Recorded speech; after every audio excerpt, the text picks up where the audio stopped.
The avoidance script, what they say before they disappear.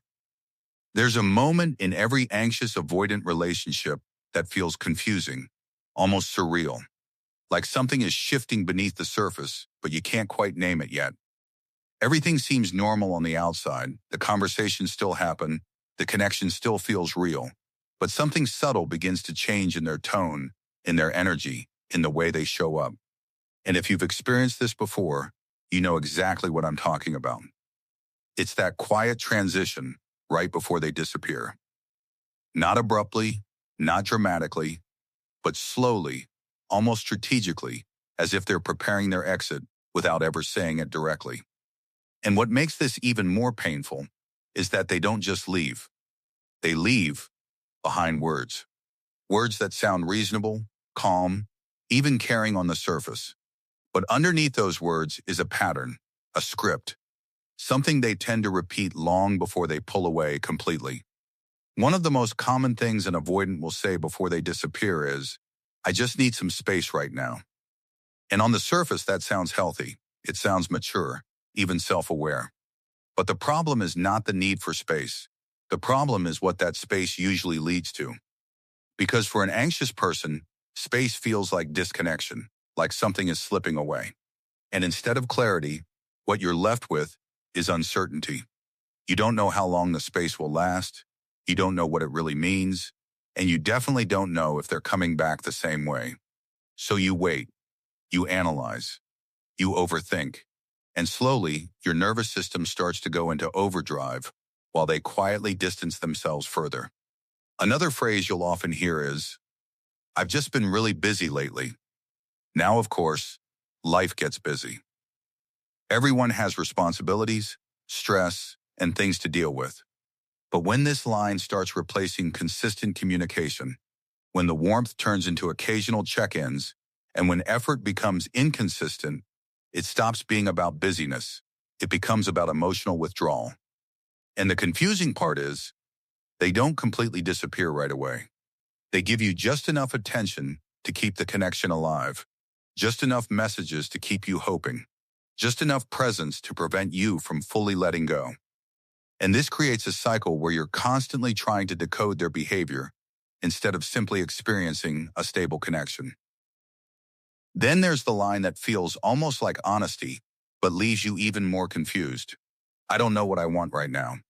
This one hits differently because it feels real. It feels vulnerable. It feels like they're opening up. But what it often does is shift the emotional weight onto you. Because now you're left trying to figure out whether to stay, whether to wait, whether to prove that you're worth choosing. And the truth is, when someone genuinely doesn't know what they want, they are not in a position to give you what you need. But instead of stepping back, anxious partners often lean in harder, hoping that clarity will come if they just love a little more, understand a little deeper, or stay a little longer. And then comes a softer version of distancing, one that sounds caring but creates even more emotional confusion. "You deserve better than me." At first, it might sound like humility. It might even sound like they're thinking about your well-being. But in reality, this statement often reflects avoidance of responsibility. Because instead of working on the relationship or communicating clearly, they position themselves as the problem and step away without fully owning the impact of their behavior. And what does the anxious person do in response? They reassure. They say, "No, I don't want better. I want you." And in that moment, the cycle tightens even more. Sometimes the script becomes even more subtle, almost invisible if you're not paying close attention. They start responding slower. Their messages become shorter. The emotional depth disappears.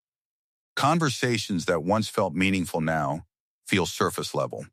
And when you bring it up, when you try to address the shift, you might hear something like, "You're overthinking it." And that one line can make you question your entire reality. Because deep down, you feel the change. You sense the distance. But when it's dismissed so casually, you begin to doubt yourself instead of trusting your intuition. And that's where the real damage begins, not just in the connection, but in your relationship with your own perception.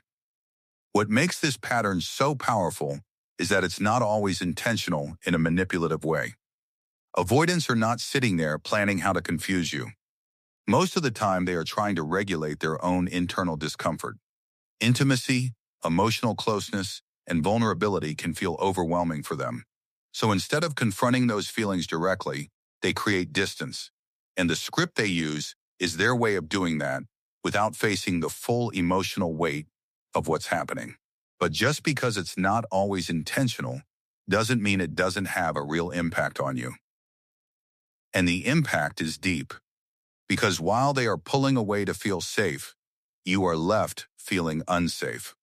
While they are creating distance to regain control, you are losing your sense of stability. And the more this cycle repeats, the more it conditions your nervous system to associate love with anxiety, unpredictability, and emotional inconsistency. You start walking on eggshells. You start monitoring their mood. You start adjusting yourself to avoid triggering their withdrawal. And without realizing it, you slowly lose touch with your own needs. But here's the shift that changes everything. The moment you stop focusing on what they're saying and start paying attention to what they're doing, the entire dynamic becomes clearer. Because words can be soft, reassuring, and even convincing. But patterns don't lie. Consistency doesn't lie. And when someone is repeatedly creating distance instead of connection, their behavior is telling you something that their words are trying to soften. The truth is, the avoidance script only has power as long as you're trying to interpret it, fix it, or work around it. But the moment you stop chasing clarity from someone who is emotionally unavailable and start choosing clarity within yourself, something shifts. You stop reacting. You stop overanalyzing. You stop trying to earn consistency from inconsistency. And in that space, you begin to see the situation for what it really is, not a puzzle to solve, but a pattern to recognize. Because real connection doesn't require decoding. It doesn't require guessing. It doesn't leave you constantly questioning where you stand. Real connection feels stable, clear, and mutual. And the moment you experience that, even briefly, you realize how exhausting the anxious avoidance cycle truly was. So the next time you hear those words, I need space, I've been busy, I don't know what I want, or you deserve better, don't just listen to the words. Look at the pattern. Look at the consistency. Look at how it makes you feel over time. Because understanding the avoidance script is not about judging them. It's about protecting yourself. And sometimes, the most powerful thing you can do is not respond to the script at all. It's to step out of it completely.